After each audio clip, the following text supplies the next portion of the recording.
Esperance Cup Day tomorrow as the light goes on. The easing favourites in the gates. They're off and they're racing. From the inside, the first of them away. Only Eyes for Him got the best of the break, taken on immediately by Street Parade and Gigi Pops and Smooth Mover. They've charged up and they're going to settle down in front. Gigi Pops pulling its way forward now. Will get to the lead from Street Parade. The 3-year-old Smooth Mover third. A length and a half away, then Only Eyes for Him. The speed slowing. Gauge Roads around them, going around the outside. Very deep Secret Attraction, and it'll be looking to get up outside of Gigi Pops, being followed by Reginald. Further back, Hostile Talk, Cashel Palace, and last is Strike Now. There wasn't a lot of speed on. Parnham was able to get away with a cheap lead. Gigi Pops shows the way. 3/4 of a length in front, Secret Attraction, who'd looped the field to be there. Now they quicken. 2 lengths away, Street Parade. Followed in the middle, Smooth Mover, and then Reginald, who tried to follow them forward, found itself very wide. Back in the middle, Gauge Roads, and then with the red cap around them, Cashel Palace. Only Eyes for Him. Hostile Talk and last Strike Now. On the point of the corner, he gives Gigi Pops its head. It raced 2.5 in front, Secret Attraction, Smooth Mover, and further back, Street Parade, Gauge Roads. Gigi Pops in front. Now he goes on Smooth Mover. Secret Attraction goes with those. In the middle, Secret Attraction, Smooth Mover, the outside. It got very hectic. Gigi Pops comes back, Smooth Mover.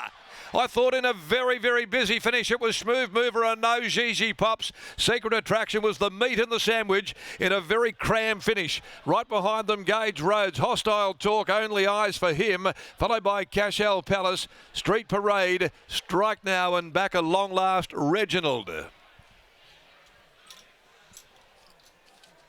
Smooth Mover, 11, takes the money in the last.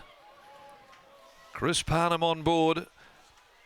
It was a hectic old finish. Battling back, Gigi Pops. Parnham glancing down there to his near side. He had Pike inside of him on Secret Attraction. And there wouldn't have been a tally-ho paper between them. They raced tight. Smooth Mover got the job done. 11, the 3-year-old by Territories from Can She Move. Trained by Simon Miller and ridden by Chris Parnham. Second, 7, Gigi Pops. The Justify filly, Brad Parnham and Tim Crosby, and Secret Attraction, Willie Pike for Peter Fernie by Savabeel. 11.7, 2.6 in 124.19. It was a very controlled speed for a 1400.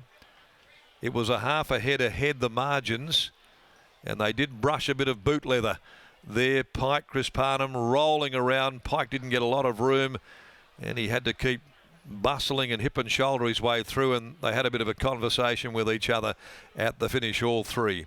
35.02, the last 600 there of the final event on the program, and Smooth Mover posts his third win from just 5 starts, a 3-year-old for Chris Chalwell, and also M. James, Mrs. Y. Hoy, S. Hooper, C. Campbell, R. Clark, S. Murphy, J. Statham, R. Ricciardi, the Have a Crack Syndicate, managed by Anthony Grover, former Docker great, and D. Delaney as well. As we take you down to the yard, Kel Kinnamont is down there representing Simon Miller's yard, and with Kel, once again, here's Lockie. Yes, thank you very much, Darren. A nice way to finish the day for the Simon Miller yard with their potential star 3-year-old Smooth Mover getting the job done. Kel, he's a work in progress, but he did what he had to do today. Yeah, he did a little bit wrong, but I think there's a lot of bumping and buffeting in the straight. I actually think he was quite tough. Out to 1,400 metres today. Were yourself and Simon always confident that he'd be back really strong at the back end of 7 furlongs? Yeah, definitely. I thought he jumped probably a little bit better than I thought, but Chris got him in a good spot, and it was good. Early on in his career, he was so explosive at the 1,000. Could he in fact be a horse that is just looking for more ground now? Could he be a miler? Maybe, I don't know. I think he's got to get his brain quite right, you know, like he's such a work in progress, and he's definitely not the finished product. He's still quite a way off, but he's just got so much raw, natural ability. He's quite a bit of hard work, you know, today, pre-race. Tara did a really good job to like hold on to him.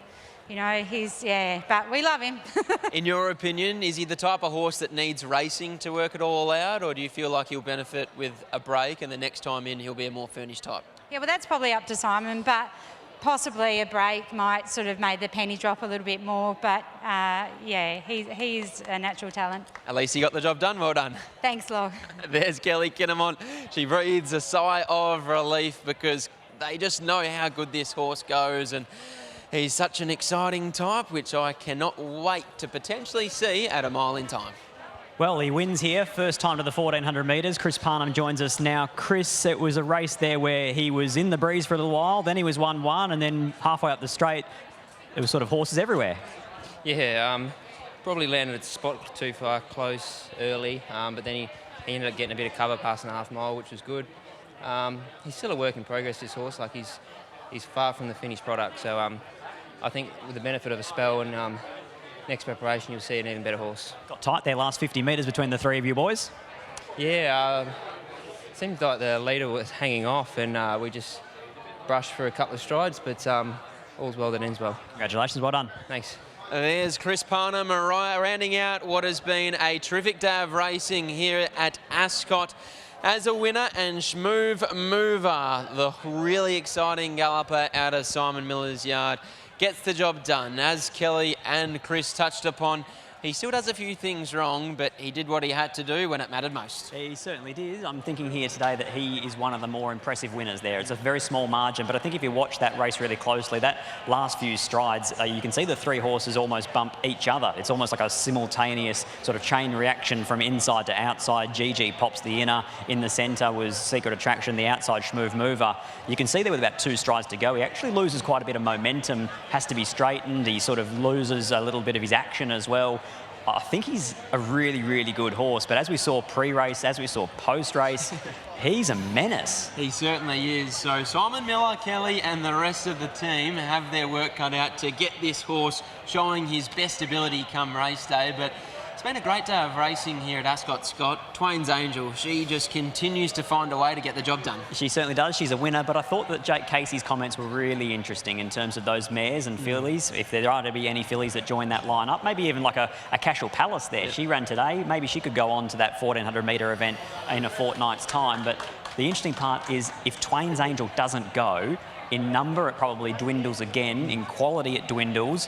But it means a really exciting clash then between the horses that ran second and third in that very tight finish. Generosity v Angel Undercover at 1400. That's exciting in 2 weeks' time. It certainly is. And back to the start of the day, KTY, Adam Durant, he had a real pep in his step after he saluted in the opener. Just, you could tell reading between the lines that Adam has a really, really big opinion of this galloper. Imagine how flat they would have been after getting beat in an Albany maiden on debut. Now, shortly after, they obviously knew that he was very, very shin sore and had to go for a spell, but I'm sure they went down there thinking that we've got something out of the box and we're going to win this and win this easy.